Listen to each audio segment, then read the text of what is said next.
What happens when a black man who risked his life to save strangers is suddenly treated like the enemy? You won't believe how the system's darkest bias cracked wide open in a way that stunned everyone in that crowded hall. James Carter wasn't just some security guard clocking in for another day on the job. Nah, James was that kind of man who, if you walked into the bank and dropped your wallet on the floor, would quietly pick it up and hand it back to you without asking for a dime, without making a fuss, without even looking for a thank you. He didn't chase glory, and he sure as hell wasn't trying to play the hero. It was just how he was raised. Help where you can. Do the right thing when you see it. On this particular day, just as his shift was getting started, James had already made a small act of kindness. He noticed an elderly woman fussing at the ATM, struggling to pick up a bag that had slipped from her grasp. He stepped in, offering a steady hand, lifting the burden from the ground and placing it back in her trembling fingers. The gratitude that flashed across her face wasn't something money could ever buy. It was real, pure, and that moment captured exactly who James was. A man with a heart big enough to carry the weight of the world, even when it didn't ask for his help. But life, as it so often does, decided to play its cruelest joke just as James felt useful and needed. The calm inside the bank shattered when three armed robbers stormed through the front doors, shouting and brandishing weapons like they owned the place. Without hesitation, James threw himself into the eye of the storm, not because he was fearless, but because he knew every second could be a matter of life or death. That heavy responsibility clenched his chest like a rock. Yet he moved with a precision born from years of experience, his calm eyes tracking every step those criminals took. This was no longer just a security guard doing his job. James was the shield for every soul trapped inside those walls. Quietly, he whispered to the terrified hostages, urging them to stay calm, offering silent promises with every nod and steady gaze. But even in moments of heroism, the harsh realities of the world never pause. While the robbers demanded cash, the police arrived, but it felt less like salvation and more like a storm of suspicion bearing down on James. Instead of gratitude, he was met with cold, calculating eyes, suspicion as thick as a black thundercloud ready to burst. "Step away from the door, Mr. Carter," barked one officer, voice sharp, irritation barely contained. And James knew it wasn't about what he'd done. It was about the color of his skin. In that instant, the fire that had saved lives within him froze into ice. Now a hero becomes a suspect, James thought bitterly, the fire in his chest now a blaze of frustration and fury at a world that could be so damn unfair. His voice wavered, but he summoned the strength to speak with calm resolve. "I was doing my job." The only reply was a wall of threats and sideways glances. The air in the bank thickened with tension, a suffocating haze that hung heavy over everyone present.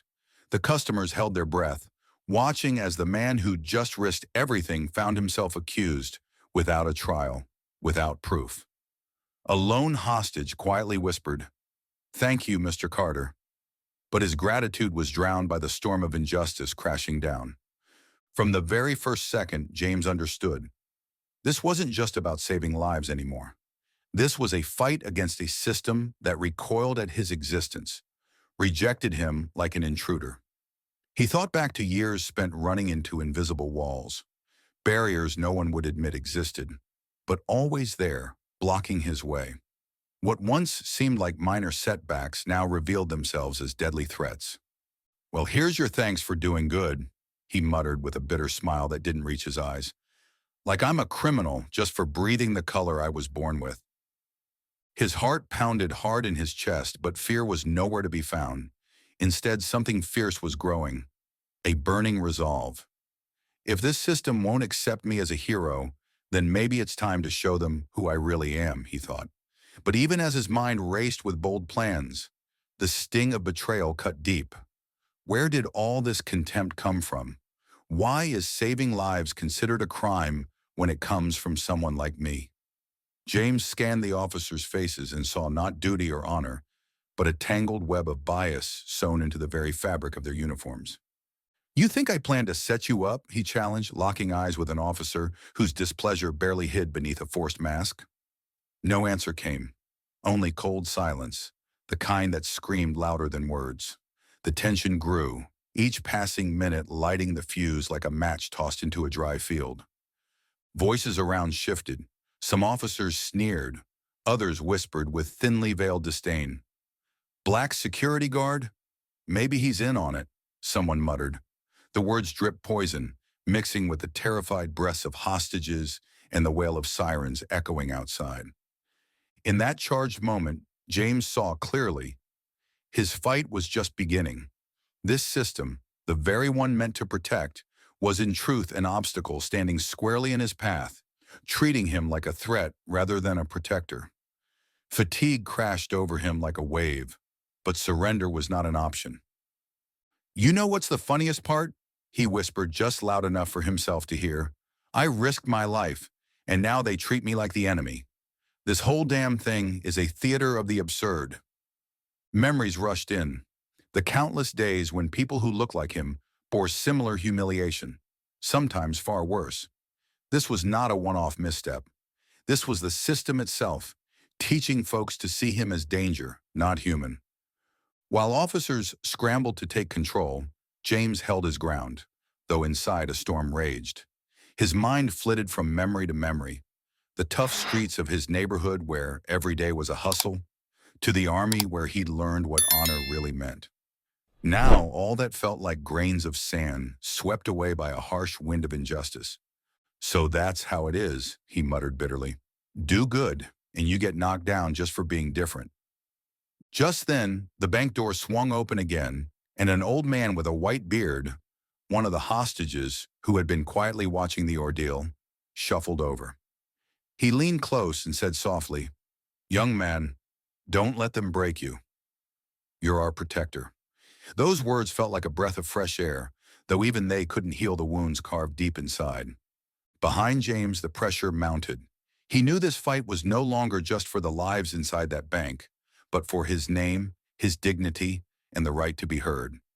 This was just the opening act of a drama soon to blaze brighter than any fire. Glancing at the clock, James felt time pressing, the weight of what was to come settling heavier on his shoulders. Inside, anger mixed with exhaustion, but he refused to give in. "If I could speak for all of us," James thought, "I'd say enough with treating us like problems. We're not criminals. We're people. And today, I'm gonna prove it." What happened next changed everything. You won't want to miss how this story unfolds. James Carter didn't walk out of that bank a hero. No, sir, nothing even close to that. Instead of the sound of applause or cheers ringing in his ears, he was met with a wall of cold stares, skeptical whispers, and a suffocating silence so thick it felt like the whole city was holding its breath, just to remind him that, "Your heroics? Just noise. You're merely another casualty of a system built to keep people like you down. And when you're a black security guard, believe me, you get judged by a different standard, one that quickly turns what you did into something suspicious, something to question, if not outright condemn." That weight settled on James like a cast-iron anchor, dragging him under, threatening to drown him before he even had a chance to catch his breath. The first real test came fast and hard in the form of an official interrogation, because of course there's always bureaucracy waiting to swallow up the truth. The police station's cold gray walls and blinding fluorescent lights, those same lights that make your eyes burn after a few minutes, became his prison as endless questions poured from the mouths of those who saw him not as a savior, but as a threat. "Mr. Carter, tell me in detail how exactly you interacted with the suspects," Detective Thompson asked, eyes locked on James with the kind of suspicion that wasn't even subtle. That tone, sharp, cold, loaded with doubt, was a tune James had heard one too many times before.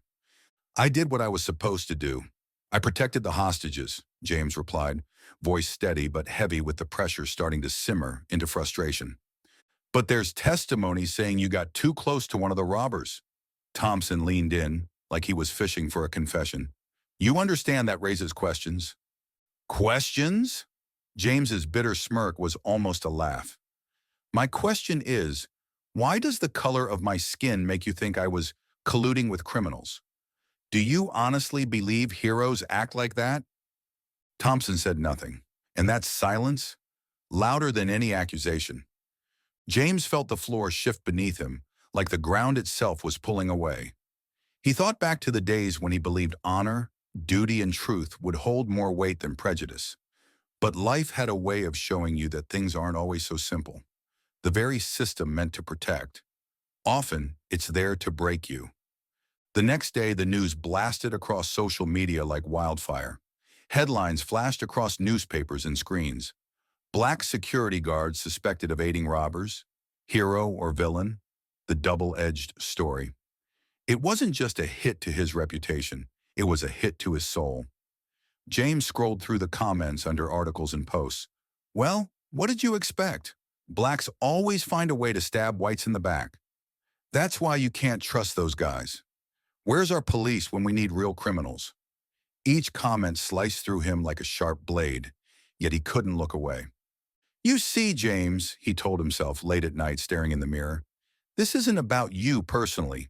This is about a system that teaches folks to see you as a threat, even when you're just doing your job. Inside, a mix of bitterness and weariness churned alongside a fierce determination not to be broken. His family, always his rock, became the sanctuary where he could gather strength to face what was coming. His mother, Myra, a woman with an iron will wrapped in a gentle soul, looked him dead in the eyes and said, Son, they want you to doubt yourself. Don't let them. You stood between danger and people. For that, they'll try to break you. But you ain't alone. We all with you. Those words became the anchor in the stormy sea of injustice. Then came another blow, this time from an unexpected quarter, the police themselves. Anton, a young officer who'd once been quick to judge, started questioning things. He saw James being torn down, and his own conscience stirred. Between the two of them, cold but honest exchanges began to unfold. Why can't they see what you did? Anton asked, searching for answers. Because to them, I'm not a man. I'm a stereotype. And stereotypes don't get to be heroes, you know? James replied, tinged with bitter irony. Slowly, Anton's doubts grew. His internal struggle deepened, and he began quietly supporting James, trying to offer whatever help he could in this battle against the system. Meanwhile, the pressure mounted. Police leadership did everything to smother the public outcry, steering conversations toward procedural technicalities and formalities. James saw through it all. It was mockery. Seriously? He scoffed to himself. I saved lives and now it's all a paperwork mess. This ain't accident. It's a system where your skin colors your sentence. In those moments, his allies, family, friends, and a now sympathetic Anton worked tirelessly to back him up. They gathered evidence, hunted down witnesses, doing everything to expose the truth. At times, when exhaustion crashed over him like a tidal wave, James caught himself realizing sarcasm had become his only weapon against a relentless system that showed no mercy. He no longer hid his disgust. If this was a movie, he said with a bitter grin, I'd say here's my character. The hero who's just an unwanted extra to the system. But there's no director here to call cut on this scene. Sometimes the world around him seemed to close in, like prison walls tightening with every step, every word monitored as if he were a criminal, not a lifesaver. A rising tide of internal conflict swelled, doubt tangled with rage and the hunger to prove he deserved respect. The system doesn't change, as he thought. You can't fix it with words alone. You break it with action, and I'm coming for it. James understood this fight wasn't just for his name. It was for everyone who'd ever faced prejudice. His life had become the arena where heroism met systemic injustice, and he was ready to fight to the end. This was the moment, the culmination you've been waiting for. Stay tuned. You're about to see how this hero set the record straight. James Carter stood tall on the stage at the heart of the city's public hall, a room packed with community members, officials, journalists, everyone who had witnessed or been touched by the story that had exploded across his life like a lightning strike. His voice was firm, unwavering, cutting through the murmur of anticipation like a sharpened blade. Yet beneath the surface burned a storm of raw emotion he fought to keep in check. This wasn't just a speech. It was a roar pulled straight from the depths of a system that had tried to break him, and now he was tearing it down with every word. "You want to know who I am?" he began, locking eyes with every soul in the room, daring them to look beyond the surface. "I am the man who risked his life to save strangers, people I didn't even know. I am the man accused now of being the enemy. Why? Because I'm black. Because in your system, I am suspicion, not trust. But I'm not here to make excuses today. I'm here to show you the truth." Each sentence hammered like a sledge through the glass ceiling under which those who believed in justice had long been trapped in silence. James wasn't hiding his pain or his frustration. He was laying bare his soul, demanding that they listen, not just with their ears, but with their hearts. He wasn't asking for sympathy. He was commanding recognition. And then something happened that no one in the room expected. Anton stepped forward. Anton, the young officer who just months ago had been part of the machinery that condemned James, who had swallowed biases without question, now stood exposed in the light of his own struggle, his face a battlefield where old prejudices clashed with new understanding. "I was blind," Anton confessed, his voice trembling but sincere. "Blind to who you really are. I let the system tell me who deserves to be a hero and who is a threat. Today I stand here to admit I was wrong, and I want to help fix what we all helped break." The room erupted, not with polite applause, but with a raw, thunderous wave of hope breaking through walls of misunderstanding that had stood for far too long. James felt the crushing weight of years of pain and battle begin to lift, stone by stone, from his shoulders. But the story didn't end in an instant triumph. The system fought back hard, refusing to yield without a fight. Smears in the media, attempts to bury the case, pressure from the top, all pressing down on James like a heavy stone on his chest. Yet James, his family, Anton, and the community stood firm. They weren't just fighting for survival, they were rewriting the rules. James thought back to the nights when hope seemed like a flickering candle ready to go out, and he found strength in his mother's words. "You're not alone. We stand with you." Those words had become his shield, unbreakable in the darkest times. In the end, truth prevailed. James was not only vindicated but recognized as a symbol of courage and dedication to duty. Anton, transformed by his own awakening, became an ally in reforming the police force, and together they embarked on a journey promising change beyond one man's fight. But most importantly, James found peace within himself. He realized that victory wasn't about convincing every doubter or proving his case to the world. It was about staying human in a world that often refused to see it. "My fight is not just mine," he declared one last time from that stage. "It's the fight of everyone tired of prejudice and injustice. If I can walk this road, so can you. Never give up." James Carter's story is more than one man's battle. It is a reflection of a system that can be changed, and may it inspire every soul who's ever faced injustice to believe change is possible.